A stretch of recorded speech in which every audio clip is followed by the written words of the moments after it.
Andrew, fantastic to have you back and thank you for joining us.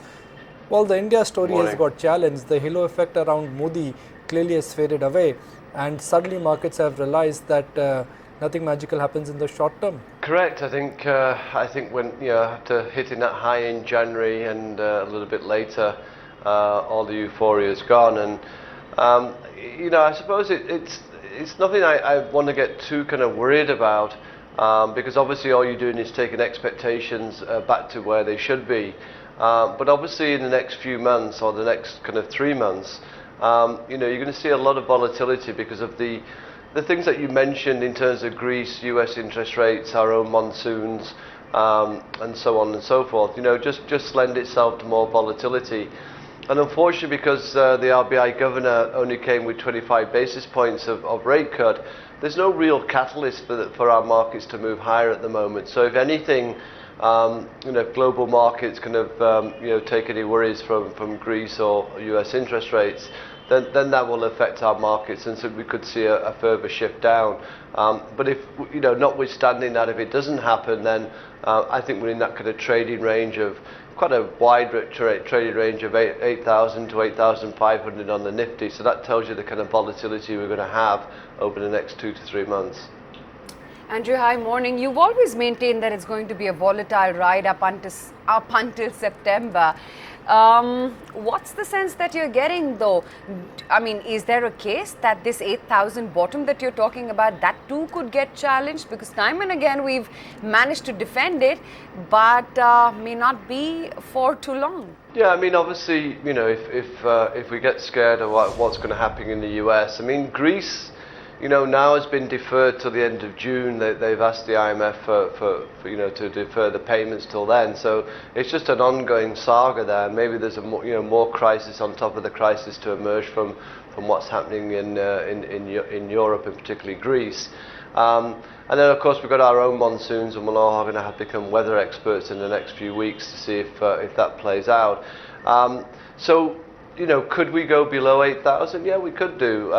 I think that would be pretty short-lived, because I think valuations, to my mind, in the broader market, are still compelling enough, to start buying anything around now or a little bit lower. So, we're sticking to our sectors and themes, which we like, and we'll continue to use this opportunity to buy more of the stocks that we want.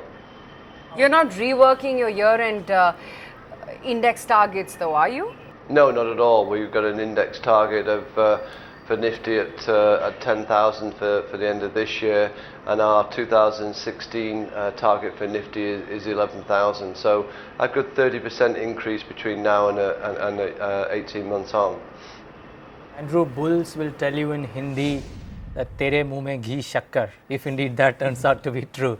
Now, well, actually it's a good saying. It just means that the bulls will praise you if indeed these words turn out to be true. Now, my question really is this, Andrew. If indeed you are sticking to your sectoral themes, and I heard you mention that the broader market valuations are a lot more compelling. What happens in the case of the Nifty sinking to 8,000 or marginally sub 8,000 and staying there for a considerable period of time? Because even in a scenario like that, the broader market valuations keep on coming down. Yeah, you see, when you look at the indices, and this is where it's going to be, makes it more tricky, and that's why I'm looking at the underlying market, is you have no leadership. I mean, IT, I mentioned before, the decade of growth is over, and we're just going to see PE contraction there. I'm not paying 12, 13 times for a commodity type business.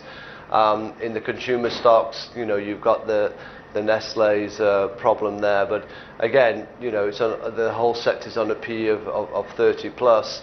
I'd be more attracted to it when it's a PE of 18. I'm not saying earnings growth will collapse from here, but the PE will contract going forward. And then you have Pharma, and obviously the big heavyweight Sun Pharma disappointed recently. So there's nowhere to hide either in the index, and no catalyst. So the catalyst is going to be the banking sector. And the RBI disappointed, in my view, in terms of only 25 basis points.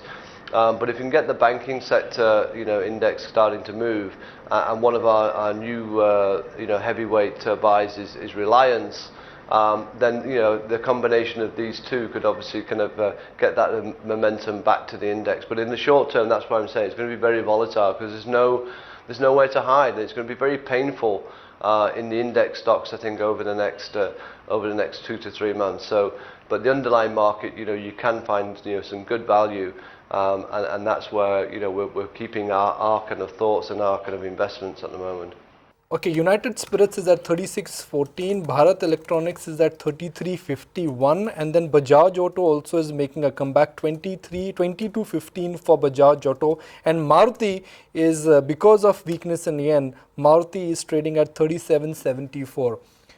Andrew, is there money to be made in autos at a time when we can be rest assured that interest rate cuts will not come in a hurry, which automatically means that EMIs will also not go down in a hurry? Yeah, we're continuing with our theme in the auto sector, which who supplies India. So you're going to see a lot of new launches, by both the four-wheelers and two-wheelers over the next year or so. So there's going to be beneficiaries for the auto component players who are beneficiaries of that. The only stock we're liking is Maruti. And it's not on the basis that they've got the best models in India. It's more to do with the fact that we expect the yen to move to 130 very quickly to the dollar, and then possibly 140 thereafter. So you get hopefully margin improvement because of obviously the yen helping their raw material costs. So great news for Maruti, and it should really kind of be the standout winner in the overall sector. Andrew, the last month that we were chatting, you were talking about Reliance Industries being on your radar, and you mentioned that you're buying it. You do expect developments in their new businesses. Is that still a buy call in the recent fall in the last month? Have you been adding positions here? Yeah, no, we'll continue to add positions. We think the worst is over now for the stock. It's been a huge underperformer.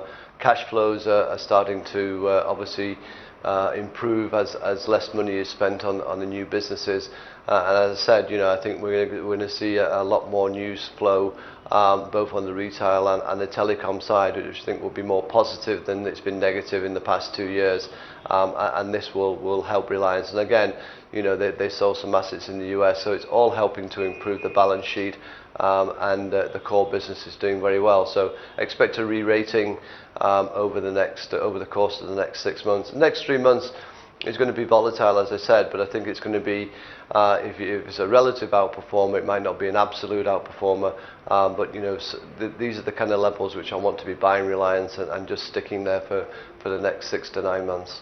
Andrew, of late there has been a lot of news disruption in some of the blue chip stocks, whether it's ITC, Nestle, Sun TV to a large extent, and then Sun Pharma as well. Is it a time to buy some of the classic blue chips which every investor always wanted to buy, but valuations were not on your side? Well, I think the valuations of Nestle anyway were far too high even before this fall. The damage for Nestle is too much. It might only represent a certain proportion of sales, but it's a lot of it's a brand which gets hurt in the short term, and obviously you've got to think about the milk powder as well. Will people be nervous about that? So it's going to be damage limitation, I'm sure, which they're going to try. But there's another 10% downward price move for this stock before it might look interesting. But it's going to be a long haul for this company now to get its credibility back on such a large branded kind of product which they have. So I wouldn't want to kind of dip my toes at this stage. Sun, I've no idea.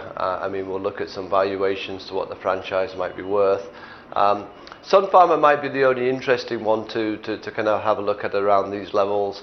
But again, I'd want a little bit more explanation on Ranbaxy and what they're doing to change the fortunes of that company before feeling convinced to chase the stock at this moment. So those three, I think you can sit on the sidelines and wait. I think for Nestle though, it's going to be a longer haul, for those businesses.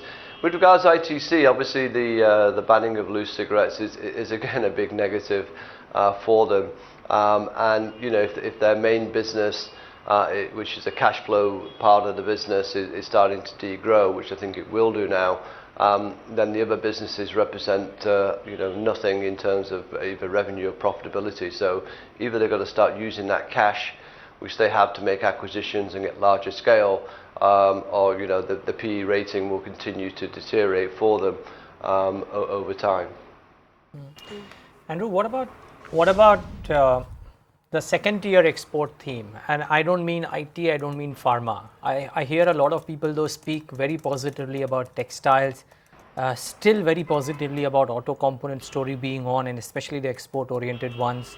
Are you looking at these at all? Because I heard you mention distinctly, as I said, that you believe that the broader markets are the place to shop in. Yeah, no, I think we're going to keep with the domestic India story, actually. I mean, there'll be pockets of companies with the with exports, but not really an area which I need to focus on at the moment. I think domestic India should give me enough operational gearing, and as interest rates fall, financial gearing to get the earnings growth, and then look overseas, for picking stocks there. So one or two companies might fall into that, but really I think there's enough scope in the underlying market for domestic India rather than overseas India. So Andrew, what else is looking interesting right now in the recent correction? What is it that you've been buying? We've been boringly just continuing with our theme of who supplies India. So that's the auto component side. It's the transmission and distribution companies. The Alstoms, the Siemens, ABBs, and continuing along that theme. So nothing's really changed for us. It's been a theme that we've employed for the last year. It's paying off very well, and we'll continue to pick our stocks. The one area which, again, I'm looking at, but I'm just so nervous to dip any toes from a long-term perspective, maybe from a short-term perspective, PSU banks, where the price to book is again become hugely compelling. But maybe I'll just wait to see which managements are going to go into these PSU banks first before doing anything else. But it is looking compelling now, and it's kind of to the point where unless that bank kind of continues to, or the PSU banks continue to make horrible loans to indebted companies, then I think the value is there, but it's how long the value is going to remain. So you need a catalyst. Maybe it's new management, or maybe it's the fact that interest rates will have to fall even further in the second half of the year. That's an interesting selection. What about the private lot though? Does the view remain there as is?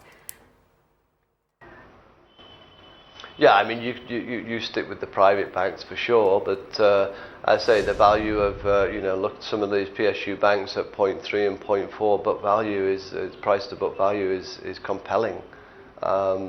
So it's close, but with the volatility of the next 3 to 4 months, I don't need to to rush into these stocks. I can always rent rather than own in the shorter term, but some interesting valuations now. The book is looking compelling, but Andrew, my argument with that logic is that you don't know how to judge the value of the book itself. We don't know what is there in the book with all the restructuring happening. The fact that big accounts like SR are now in trouble for State Bank of India and HDFC Bank. I wonder what is in store for FY16.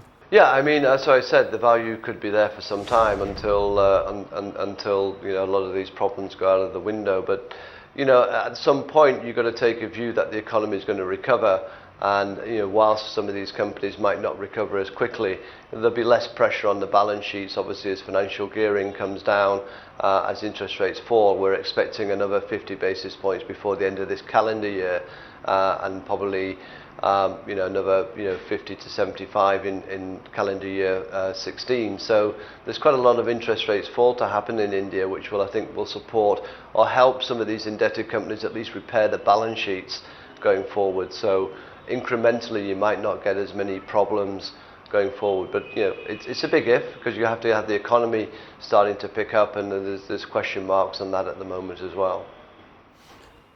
Andrew, is the business trajectory for big pharma under threat, under pressure? For the first time, companies like Lupin, Sun Pharma, they have openly admitted that something is changing in the US generic market. We don't know what, but the initial signs and the initial feelers are indicating that the honeymoon period for big Indian pharma companies in the US generic market is getting over. Yeah, and I think that's a good point, and so we've not really been looking beyond Sun Pharma, to be honest, in the pharma industry, because it is I think the safest bet. It's one I can sleep with a little bit more at night, because you never know what the regulators are going to do in the US. So the whole key, I think, for these companies is how they're going to grow the businesses going forward. I think acquisitions and consolidation within the industry will continue.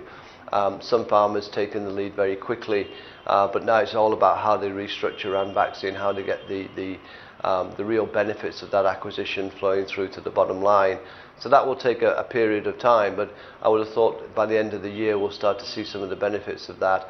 So I think for the other companies within the sector, they got to look at opportunities through acquisition rather than thinking that it's a bit like the IT sector. There's only so far you can go.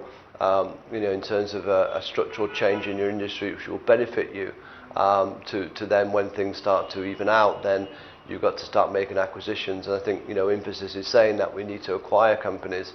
Whether that's the right strategy, we'll have to wait and see, but that's what they have to do. Okay, Andrew, we leave it at that. Thanks so much for taking the time out and joining us and sharing with us your investment thesis. He's sticking to domestics or domestic businesses. Andrew Holland is not going shopping into the export-oriented themes, so keep that in mind. Find us on Facebook at facebook.com/ETNow, and don't forget to click the like button. You can also follow us on Twitter at ETNowLive. To stay updated with all our programming, hit the subscribe button on our YouTube channel by logging on to youtube.com/user/ETNow.